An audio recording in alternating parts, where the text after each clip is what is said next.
Welcome back to WION World is One. Thank you so much for staying with us. My name is Hema Korsaro and here's what we've lined up for you on the show today.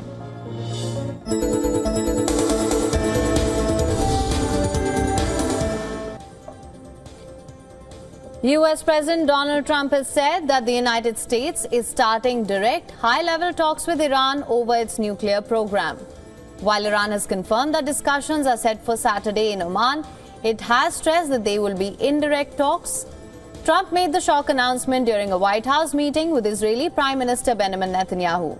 Speaking in the Oval Office, Trump said he was hopeful of reaching a deal with Iran, but warned that it would be in great danger if the talks failed.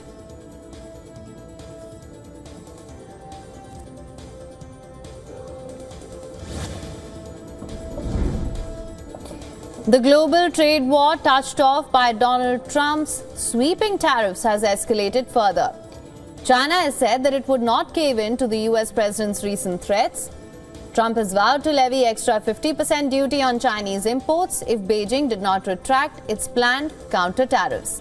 But Beijing has hit back, saying that the threat to escalate tariffs is a mistake on top of a mistake. China's Commerce Ministry said that China will never accept this and will fight it to the end. It vowed to hit back with countermeasures if the US expands its tariffs. It also reiterated that it has sought dialogue with the United States to resolve this issue.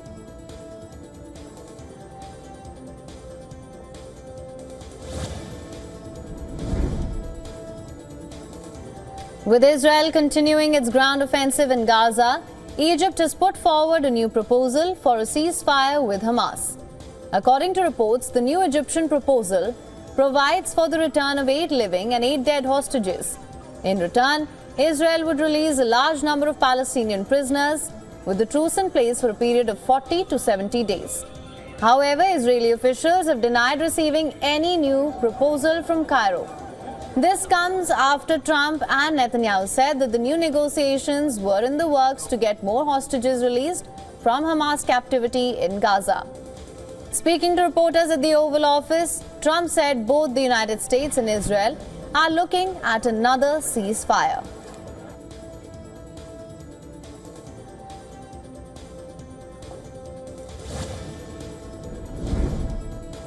US President Donald Trump has reiterated his desire for the United States to take over the Gaza Strip. Speaking to reporters at the Oval Office alongside Israeli Prime Minister Benjamin Netanyahu, Trump said that the Gaza Strip is an incredible piece of real estate and suggested that Palestinians could be moved around to different countries to establish a freedom zone. Earlier, Trump had advocated for displacing Palestinians from Gaza temporarily so that the United States could transform the enclave into a Riviera of the Middle East. However, Trump's plan received vocal opposition from both Arab countries and European allies.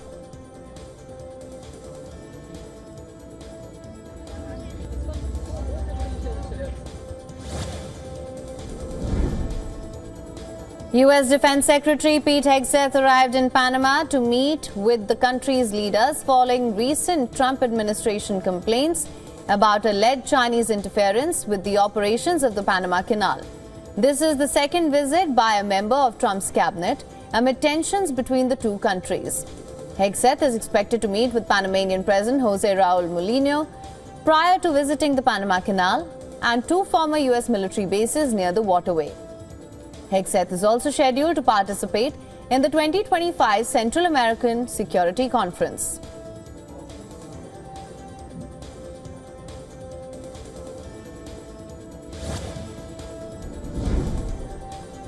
The leaders of France, Egypt and Jordan's King Abdullah held a call with US President Donald Trump on Monday to discuss the situation in Gaza. The call came during a high-level summit in Cairo between French President Emmanuel Macron, Egypt's Abdel Fattah al-Sisi and Jordan's King Abdullah to discuss regional security and humanitarian aid efforts in Gaza. During the phone call with Trump, the trio underlined the need to re-establish full access for aid delivery, release of hostages and the necessity of creating favorable conditions for a real political horizon. The trio reiterated that Palestinian Authority must head post-war governance in the Gaza Strip.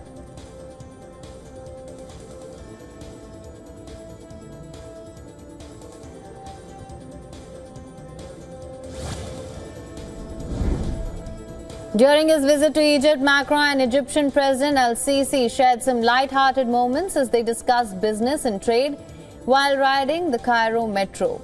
According to a statement by Egypt's presidential office, Macron expressed admiration for the advanced level of the transportation sector in Egypt and affirmed France's keenness to participate in future development projects as well.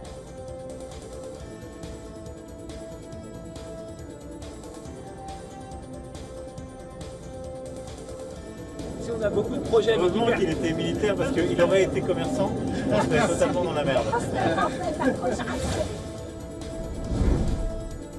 The US Supreme Court has denied a plea filed by 26/11 attack accused Tahawwur Rana seeking an emergency stay on his extradition. This clears the way for his handover to India. Tahawwur Rana sought a stay on his extradition and surrender to India, citing a pending litigation. He had cited the risk of torture and poor health in his failed bid to block extradition. A notice on the Supreme Court's website stated that Tahawwur's application has been denied by the court. The Canadian national of Pakistani origin is presently being held at the detention center in Los Angeles. He will be handed over to the NIA by FBI on a day to be decided by both the sides.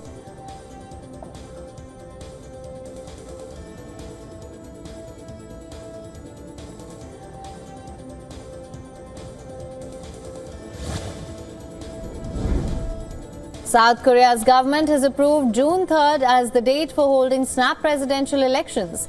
The announcement follows the removal from office of Yoon Suk-yeol last week over his short-lived declaration of martial law. The South Korean cabinet agreed on the date after discussions with the National Election Commission, since it needed to approve a public holiday for the election. Yoon was removed by the Constitutional Court for violating his official duties by issuing the martial law decree on the 3rd of December and mobilizing troops in an attempt to halt parliamentary proceedings.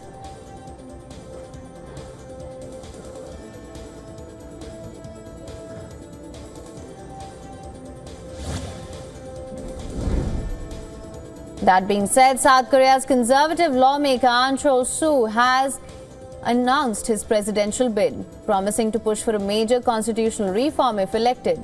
In his announcement, Ahn said that the reform must be carried out to reduce the powers of the president and the privileges of the National Assembly. The calls for constitutional reform have grown louder after former President Yoon Suk-yeol's December 3rd martial law declaration, which eventually led to his removal from office last week.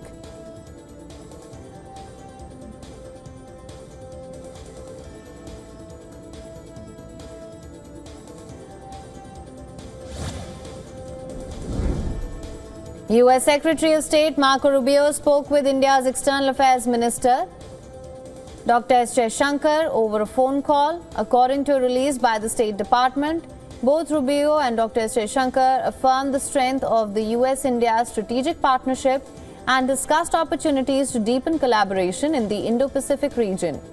They also discussed US reciprocal tariffs on India and how to make progress towards a fair and balanced trade relationship.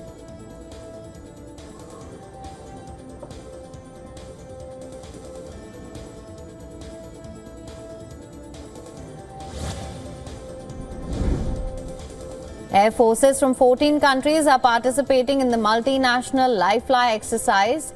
The prestigious exercise is being hosted by Greece's Hellenic Air Force at the Andravida Air Base in western Greece. This year's drill includes air forces from France, Italy, US, Israel and Qatar, among others. The exercise aims to incorporate modern combat environment lessons learned from recent conflicts around the world. Several advanced fighter jets and specialized support assets are in action at the biennial exercise.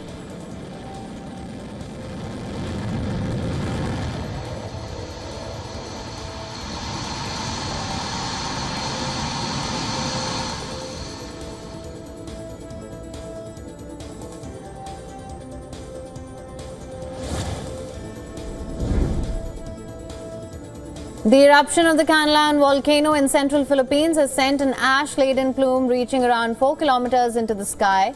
Thermal camera footage released by the Philippines Institute of Volcanology has showed fast-moving hot gas and volcanic matter cascading down the southern slopes of the volcano. and the agency has maintained an alert level of 3 and warned of potential further explosive activity. No harm to life has been reported so far, as a majority of the local residents were already evacuated last year in anticipation of the eruption.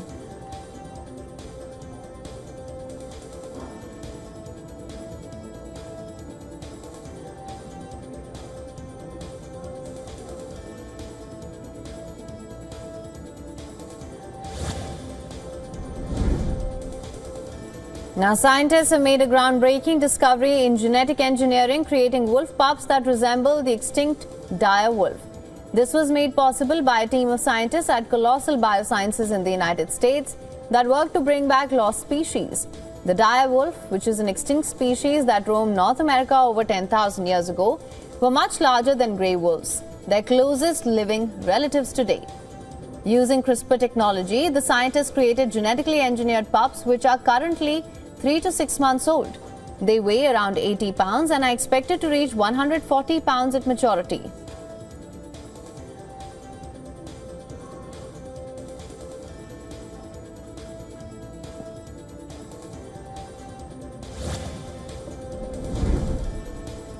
In a shocking hit-and-run case from India, at least 3 people were killed, 9 injured after a drunk car driver crashed more than half a dozen people in the city of Jaipur in Rajasthan. CCTV footage of the incident shows an out-of-control white SUV ramming into pedestrians and several two-wheelers. The driver has been arrested by the Jaipur police and further investigation is underway.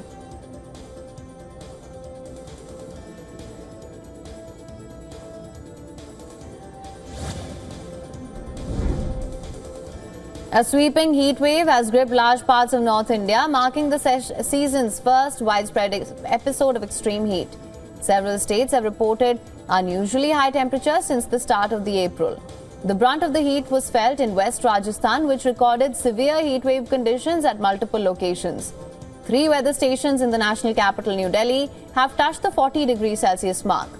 The India Met Department has extended the existing yellow alert for 2 more days, warning residents of continued scorching conditions across the capital.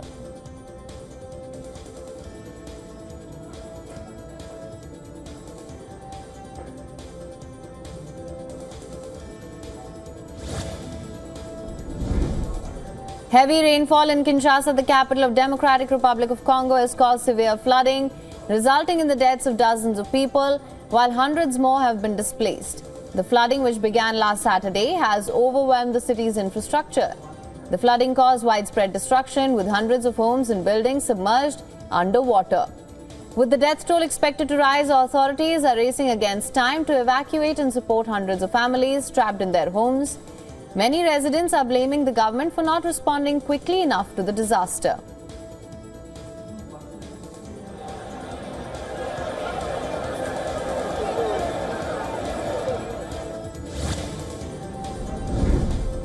Parts of Cincinnati and Ohio are underwater after fierce weather lashed swathes of the United States.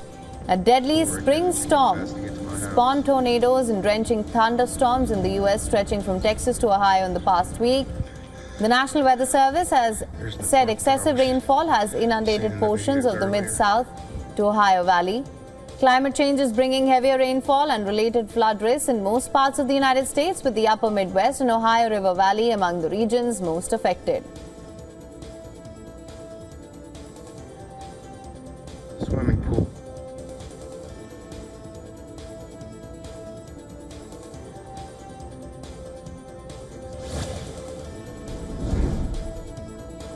U.S. President Donald Trump's sweeping tariffs have roiled global markets, but Trump's tariffs now have an unintended victim: his billionaire ally, Elon Musk. Musk's wealth has slipped below $300 billion for the first time since November. Stocks of Elon Musk's Tesla have nosedived since the announcement of tariffs, with Musk's net worth taking a $31 billion hit due to the stock market rout on Thursday and Friday. Musk lost another $4.4 billion yesterday as Tesla stocks extended their losses. So far this year, Musk has lost $134.7 billion.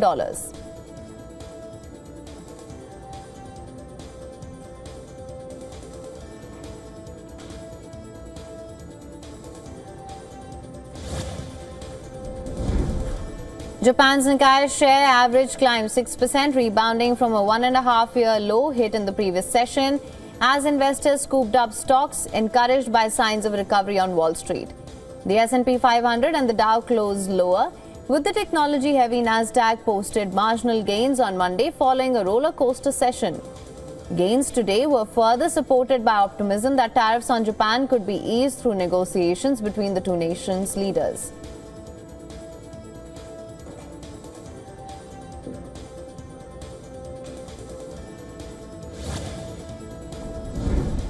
Indian benchmark indices opened on a strong note, mirroring a broader rebound across Asia at the opening bell. All 13 major sectoral indices in India were in positive territory, with small cap and mid cap indices rising sharply. This recovery comes after a sharp decline on Monday when the Nifty and the Sensex plunged around 3%, their steepest one-day fall in the last 10 months, amid concerns that escalating US tariffs could trigger a global economic slowdown.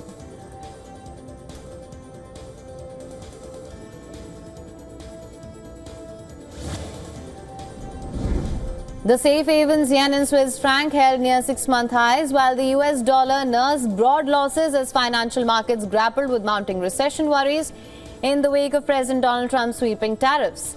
The currency markets were fragile but eerily calm in the Asian trade after a volatile 24-hour period where the dollar reversed heavy losses against the safe haven currencies as traders took stock of the risk of rapidly escalating trade war. Investors have flocked to the Japanese yen and Swiss franc in the past week, seeking shelter from the market turmoil in traditional safe havens.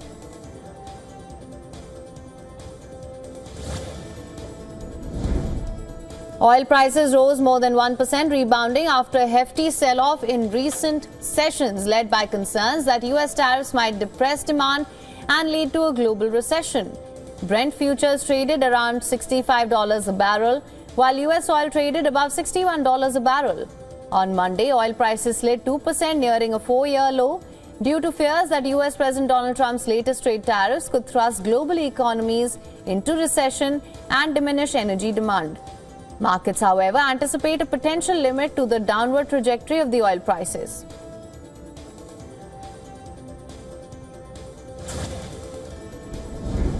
A measure of Australian business activity was largely unchanged in March before the turmoil from US President Donald Trump's tariffs hit. While confidence dipped further into negative territory, the survey from the National Australia Bank showed its index of business conditions edged up but remained below long-run averages. The global business landscape has drastically changed in early April, with Trump imposing a baseline tariff of 10% on all imports and threatening much higher duties on its major trading partners like China. A measure of consumer sentiment divided from a 3-year high in April on worries about the incoming tariffs.